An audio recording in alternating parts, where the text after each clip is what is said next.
ബിസ്മില്ലാഹിർ റഹ്മാനിർ റഹീം.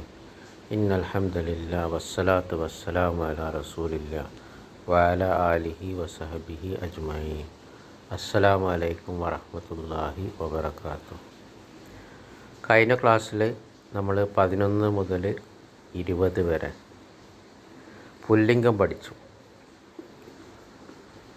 അപ്പോൾ 11 മുതൽ 20 വരെ എല്ലാം മബിനിയാണെന്ന് പഠിച്ചു. ഇസ്ന ഒഴികെ 12 അത് മബിനിയല്ല എന്ന് പഠിച്ചു. അത് മൻസൂബാകുമ്പം ഇസ്നെ, മജ്റൂറാകുമ്പോഴും ഇസ്നെ എന്നാവുമെന്ന് പഠിച്ചു. പിന്നെ നമ്മൾ പഠിച്ചത് 11ഉം 12ഉം എല്ലാം മുദക്കറാണ്. അഥവാ ഇതിന് 2 ഭാഗമുണ്ട്, എണ്ണത്തിന് 2 ഭാഗമുണ്ട്. എണ്ണപ്പെടുന്ന മൗദൂദ് മുദക്കറാണെങ്കിൽ, പുല്ലിംഗാണെങ്കിൽ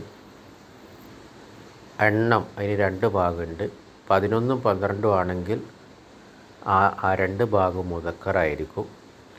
13 മുതൽ 19 വരെ ആദ്യത്തെ ഭാഗം മുഅന്നസായിരിക്കും, രണ്ടാമത്തെ ഭാഗം മുദക്കറായിരിക്കും.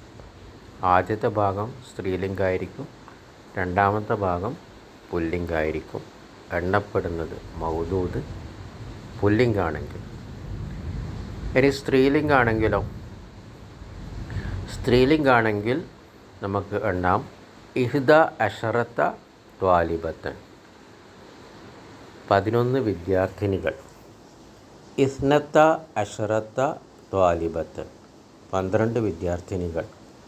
സലാസ അശറത്ത ത്വാലിബത്തൻ, 13 വിദ്യാർത്ഥികൾ. അർബ അഷറത്ത ത്വാലിബത്തൻ, 14 വിദ്യാർത്ഥിനികൾ. ഹംസ അഷറത്ത ത്വാലിബത്തൻ, 15 വിദ്യാർത്ഥിനികൾ. സിത്ത അഷറത്ത ത്വാലിബത്തൻ, 16 വിദ്യാർത്ഥിനികൾ. സബഅ അഷറത്ത ത്വാലിബത്തൻ, 17 വിദ്യാർത്ഥിനികൾ.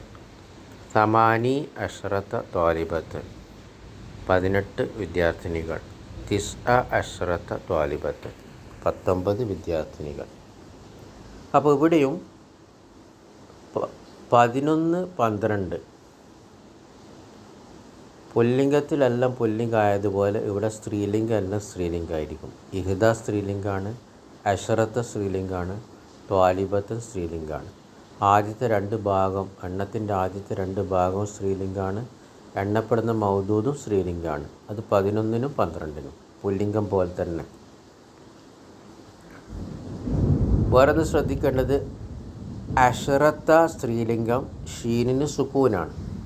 മുദക്കറായപ്പം ഷീനിന് ഫതഹാണ്. അഷറ, ഇവിടെ അഷ്റത്ത. സ്ത്രീലിംഗത്തിൻ്റെ അടയാളം താവും ഉണ്ടാവും, ഷീനിന് സുക്കൂനും ഉണ്ടാവും. അപ്പോൾ 11ഉം 12ഉം എണ്ണം ആദ്യത്തെ ഭാഗവും രണ്ടാമത്തെ ഭാഗവും സ്ത്രീലിംഗമാണ്. എണ്ണപ്പെടുന്ന മൗദൂദ് ത്വാലിബത്തൻ, വിദ്യാർത്ഥിനികളും സ്ത്രീലിംഗമാണ്. പിന്നെ നമുക്കറിയാം ഇവിടെ മൗദൂദ് എണ്ണപ്പെട്ടത് മൻസൂബാണ്, ഏകവചനാണ്. വിദ്യാർത്ഥിനികൾ എന്ന് പറയുന്നുണ്ടെങ്കിലും പറയുമ്പോഴും ത്വാലിബത്തൻ ഏകവചനത്തിലാണ് പറയാം. പക്ഷെ അർത്ഥം വിദ്യാർത്ഥിനികൾ. പിന്നെ മൻസൂബാണ്, തൻവീനുള്ള ഫത്ഹത്ത്. പിന്നെ 13 മുതൽ 19 വരെ പുല്ലിംഗം നമുക്കറിയായിരുന്നു. ആദ്യത്തെ ഭാഗം, എണ്ണത്തിൻ്റെ ആദ്യത്തെ ഭാഗം സ്ത്രീലിംഗമായിരുന്നു, സലാസത്ത. പിന്നെ അഷറ, അത്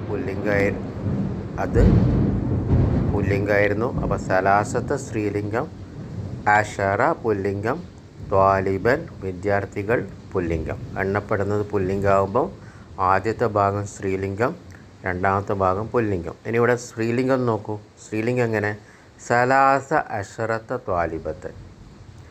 അപ്പോൾ എണ്ണപ്പെടുന്നത് മൗദൂദ് സ്ത്രീലിംഗമാകുമ്പം ത്വാലിബത്തൻ വിദ്യാർത്ഥിനികളാകുമ്പം ആദ്യത്തെ ഭാഗം പുല്ലിംഗമായി, രണ്ടാമത്തെ ഭാഗം സ്ത്രീലിംഗം. സലാസ അഷറത്ത, സലാസ പുല്ലിംഗം, അഷറത്ത സ്ത്രീലിംഗം, ത്വാലിബത്തൻ സ്ത്രീലിംഗം. അപ്പോൾ 13 മുതൽ 19 വരെ ഇങ്ങനെയാണ് അവസ്ഥ. അപ്പോൾ സലാസ അഷറത്ത ത്വാലിബത്തൻ, അർബ അഷറത്ത ത്വാലിബത്തൻ, ഹംസ അഷറത്ത ത്വാലിബത്തൻ. ആദ്യത്തെ ഭാഗം പുല്ലിംഗാണ്, രണ്ടാമത്തെ ഭാഗം എണ്ണത്തിൻ്റെത് സ്ത്രീലിംഗാണ്. എണ്ണപ്പെടുന്നത് സ്ത്രീലിംഗാകുമ്പം ത്വാലിബത്തൻ വിദ്യാർത്ഥിനികൾ. സിത്ത അഷറത്ത ത്വാലിബത്തൻ, സബ അഷറത്ത ത്വാലിബത്തൻ, സമാനി അഷറത്ത ത്വാലിബത്തൻ.